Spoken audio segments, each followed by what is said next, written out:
Oi pessoal, tudo bem com vocês? Eu sou o Rafael e hoje a gente vai falar um pouco de Angústia, de Graciliano Ramos.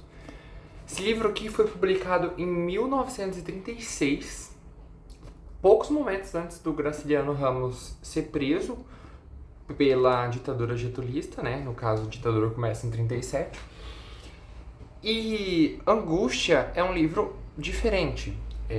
Para muitos é das melhores obras de Graciliano Ramos. Eu já li o São Bernardo e o Vidas Secas e eu para mim o favorito para mim ainda é São Bernardo, mas Angústia tem o seu valor. Eu tenho sentimentos ambíguos em relação a esse livro, por causa da forma como ele é escrito e ao mesmo tempo eu acho genial como o autor construiu essa narrativa. O pós-fácil dessa edição aqui da Record é escrito por Silvano Santiago e ele trouxe apontamentos que elucidaram muito alguns sentimentos que eu tinha em relação a esse livro. Então ele vai fazer uma análise bem bacana, em poucas páginas, comentando os aspectos da época. Então ele diz que existia um espírito do tempo, não usa essas palavras, mas que algumas outras obras elas foram escritas mais ou menos na mesma época, com temáticas semelhantes, então de alguém do interior indo viver na capital do seu estado, e a gente não está falando da capital do país, né? Não são livros que se passam no Rio de Janeiro. Então, Angústia vai se passar em Maceió, o Amanuense Belmiro, que é escrito por Ciro dos Anjos, vai se passar em Manaus, e o Caminhos Cruzados, do Érico Veríssimo, que também é de 1935, vai se passar em Porto Alegre, né, no Rio Grande do Sul. Então a gente tem, no caso, meu Deus, o Amanuense Belmiro, ele vai se passar em Belo Horizonte, gente, perdão. Mas, enfim, ele é do Amazonas e ele vai morar em Belo Horizonte. De toda forma, a gente tem aqui três narrativas que vão, então, se passar na capital dos seus estados e vão mostrar a realidade dessas províncias. Então, tal qual o Rio de Janeiro, muitas dessas pessoas eram funcionárias públicas que tinham um orçamento limitado e elas viviam, em certo aspecto, com dificuldades. Bom, além disso, ele vai comentar sobre como Angústia se destaca da obra de Graciliano Ramos pela forma como é escrito. Esse livro, ele vai tratar é uma narrativa em primeira pessoa, com um pouco de fluxo de consciência, um tanto perturbado, do Luiz da Silva. E ele é escrito de uma forma em que foram supressos os conectivos entre as frases. É uma função da linguagem, não é uma função da linguagem, mas é um estilo de linguagem que chama parataxe, e ele vai comentar sobre isso. Que são, então, você tem um parágrafo em que as frases não necessariamente têm relação umas com as outras. A ideia geral, ela às vezes é mantida, mas elas não têm relação umas com as outras. De modo que, quando você lê, parece que são ideias isoladas de um grande pensamento. Não é um fluxo de pensamento, não é um estilo discurso indireto livre clássico, mas são frases soltas que vão se amarrando ao longo dos parágrafos. Então a gente entende o que ele está querendo dizer, apesar de ele não dizer. E por que esse não é um livro clássico de discurso indireto livre, por exemplo? Porque aqui a gente tem uma narrativa de memórias. Então, o Luiz da Silva está escrevendo as suas memórias no último ano, vamos dizer assim, a partir de um evento que para ele foi traumático. E esse vídeo contém spoilers. Mas basicamente, o Luiz da Silva ele vai matar uma pessoa, ou ele vai pensar que vai matar, porque em muitos momentos eu pensei que a gente estava vendo só um sonho. Então eu não consigo afirmar para vocês que ele realmente matou uma pessoa. Mas supondo que ele matou uma pessoa, ele, a partir desse momento de muita perturbação mental, ele vai escrever as suas memórias no último ano e os fatos que, porventura, levaram ele a cometer esse crime. Ele não está arrependido do crime que ele fez, mas ao mesmo tempo ele se mostra muito transtornado com o que aconteceu. De modo que muitas pessoas chamam esse livro de Crime e Castigo brasileiro. Aqui, o personagem não sente culpa, como em Crime e Castigo, como Raskolnikov sente. Mas ele tenta se justificar de várias formas.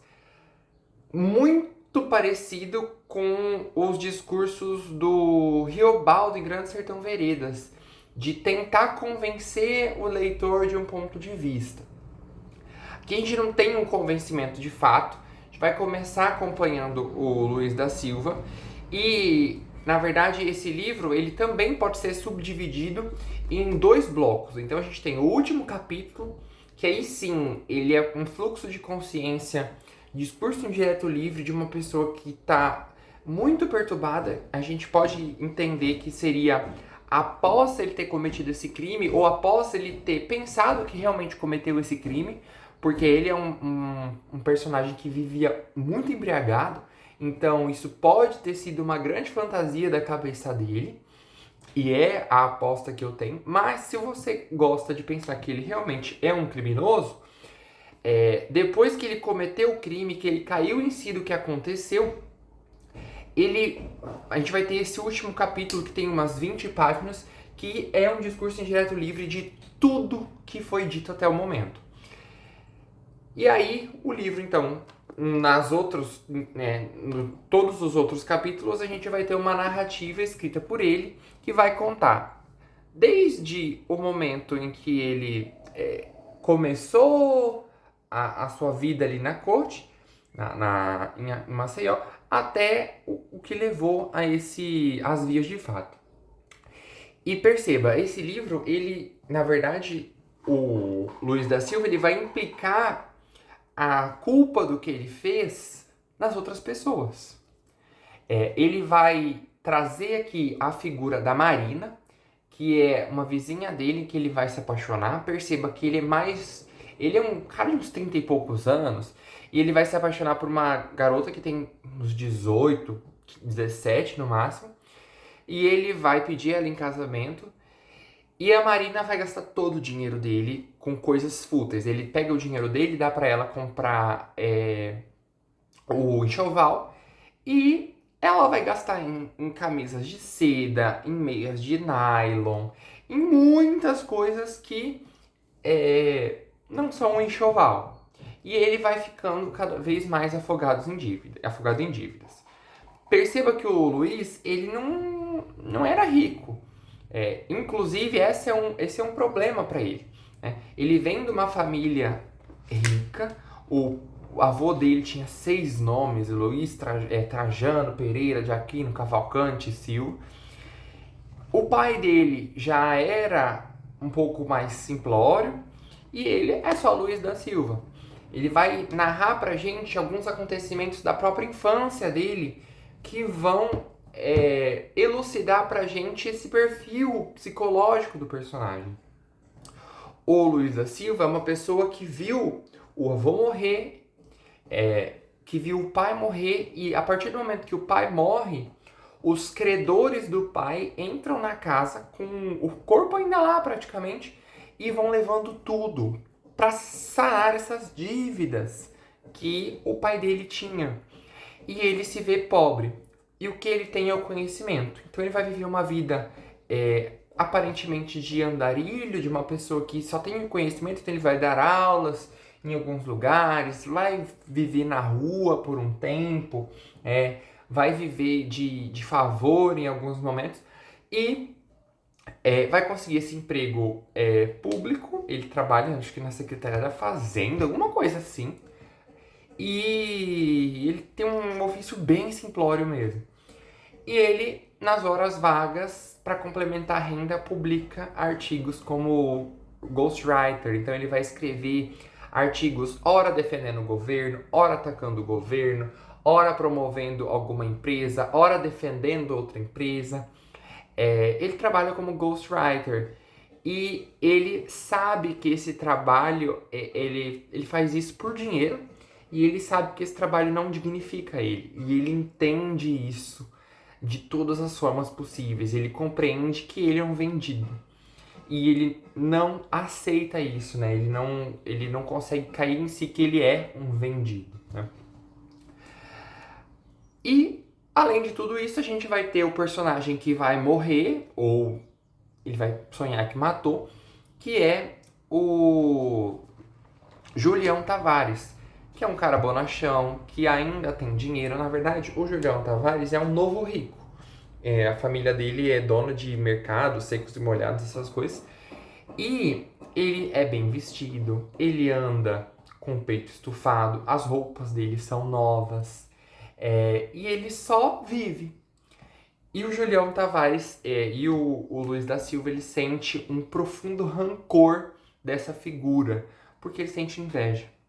Aqui a gente vai ter a fragilidade do orgulho masculino sendo jogado na nossa cara e sobre como isso vai agravando. Em determinado momento, ele vai entender que o Julião Tavares, ele começou a ficar com a sua noiva. Começou a assediar ela, pegou ela. E assim, pra mim, todo esse livro pode ser um grande devaneio do Luiz da Silva. Tudo. Eu não sou capaz de acreditar que nada dessa narrativa, de fato, aconteceu. Óbvio, tudo é ficção. Mas na minha cabeça, tudo faz parte da psique desse cara que é maluco. Mas enfim, o que o livro vai contar pra gente é que ele vê em determinado momento o Julião Tavares ficando com a sua esposa, com a sua noiva, e ele não vai fazer nada, porque ele é um covarde. E porque ele depende do Julião Tavares. O Julião Tavares tem um emprego mais alto que o dele, ele não pode fazer nada. E ele começa a descontar na Marina essa angústia que ele sofre, que ele vive. Ele vai descontar na Marina, ele vai querer descontar isso em todo mundo. Ele é uma pessoa amarga, uma pessoa ruim. E ele vai fazer isso várias e várias e várias vezes. E aí a gente vai acompanhar também algumas histórias paralelas que ele vai lembrando de pessoas enforcadas, a gente vai acompanhar aqui um apartamento da Marina. A gente vai acompanhando muitas histórias que vão se somando e que vão trazendo um aspecto carregado para esse personagem. E aí, óbvio, como o crime está no final do livro, a gente vai vendo que essa pessoa ela foi piorando o seu status mental, o seu raciocínio, e ele foi cada vez mais se embriagando a ponto de ter matado uma pessoa pelos motivos mais ignomináveis que a gente pode pensar. É fantástico. É uma narrativa que descola novamente das narrativas do Graciliano Ramos, porque a falta dos conectivos deixa essa narrativa um pouco seca. Tem um vídeo aqui no YouTube acho que da Unifesp, com a neta do Graciliano Ramos, que vai comentar que esse é um livro que teve menos edição do autor, ele revisou menos, de modo que você tem muitos trechos que se repetem. E aí não se sabe se de fato essas repetições eram propositais ou se o destino quis com que essas repetições não fossem totalmente retiradas do texto. E essas repetições sem conectivos dão a sensação e dão com certeza o entendimento pra gente de uma ideia fixa. Então ele vai... Tem frases que vão se repetir 5, 6 vezes no romance. E ele... por exemplo, a mulher que lavava garrafas e o homem que enchia adornos, que é um vizinho que ele enxerga desse pessoal que trabalha o tempo todo. E isso vai ser repetido. Esse com certeza aparece mais de 10 vezes. E essas imagens repetitivas e repetidas várias e várias vezes trazem um peso dramático para essa narrativa. E vão mostrando como que essa pessoa vai ficando cada vez mais paranoica. E os motivos que vão levando ele a cometer esse crime. E não são motivos no sentido de justificar. São os motivos que foram agravando o seu julgamento da realidade. Não são motivos de fato. São fatos que foram se somando e que se culminaram, então, nesse desvario do personagem. É fantástico. E ao mesmo tempo, cara, é tão descolado assim das outras narrativas do Graciliano Ramos. O que aconteceu? E o autor do Pós-Fácil, né, o Silvano, cadê? O Silviano Santiago vai dizer que ao mesmo tempo que é descolado, a gente tem aqui uma marca fantástica da autoria do Graciliano Ramos, que é o uso exacerbado, repetitivo e cansativo do futuro do pretérito, inclusive com mesóclises, né? Com o autor, ele escreve o texto, inclusive aqui a gente tem como se Luiz da Silva estivesse escrevendo um livro, e tudo tá em futuro do pretérito. Ou seja, eu faria, eu poderia, eu gostaria, são todas ideias que ele poderia fazer, mas ele não fez. Ele poderia. Se ele tivesse lá, ele poderia. Mas será que ele faria? E essas marcações vão unir esse livro com o resto da obra do Graciliano Ramos, que também é marcada por esse futuro do pretérito. Porque essa marcação temporal assina uma literatura que vai falar da miséria humana. Esse livro é fantástico. O Pós-Fácil, ele engrandece a obra. Depois disso, a gente tem aqui uma coletânea de fortuna crítica de todos os livros que vão mencionar Graciliano Ramos, de obras em que foram traduzidas para outras línguas. Graciliano Ramos é muito traduzido, ele foi traduzido, pra vocês terem uma ideia, pro alemão, pro búlgaro, pro catalão, dinamarquês, espanhol, esperanto, finlandês, flamengo, francês, holandês, húngaro, inglês, italiano, polonês, romeno, sueco, tcheco e turco. Claro, a maioria das línguas foi traduzido apenas o Vidas Secas, mas é um livrão fantástico. E o que me surpreende é que dos livros que eu li, esses são apenas um dos 3 primeiros, né? Dos 4 primeiros. Ele escreve Caetés, em seguida já Vidas Secas, Angústia e São Bernardo. Então, que autor fantástico. Eu sugiro muito que vocês leiam Graciliano Ramos. É um dos meus autores favoritos. Ele, ao mesmo tempo que faz parte do modernismo, ele não traz tão marcado assim a oralidade como a gente encontra em O 15 da Raquel de Queiroz, né? O Vidas Secas até tem uma oralidade um pouco maior, mas é um livro escrito com a alma, né? Com o fígado, muitas vezes. Então, é isso. Se você estiver um pouco perturbado da cabeça, talvez não seja legal ler Angústia agora, mas faça esse prazer, se dê esse luxo de ler esse livro que vai falar tanto da natureza humana, né? De como se criam as paranoias, de como um entendimento errado da realidade pode levar você a perder a cabeça. Bom, eu vejo vocês no próximo vídeo. Vocês me encontram nas redes como Thor Schmidt. E eu vejo vocês numa próxima. Tchau, tchau.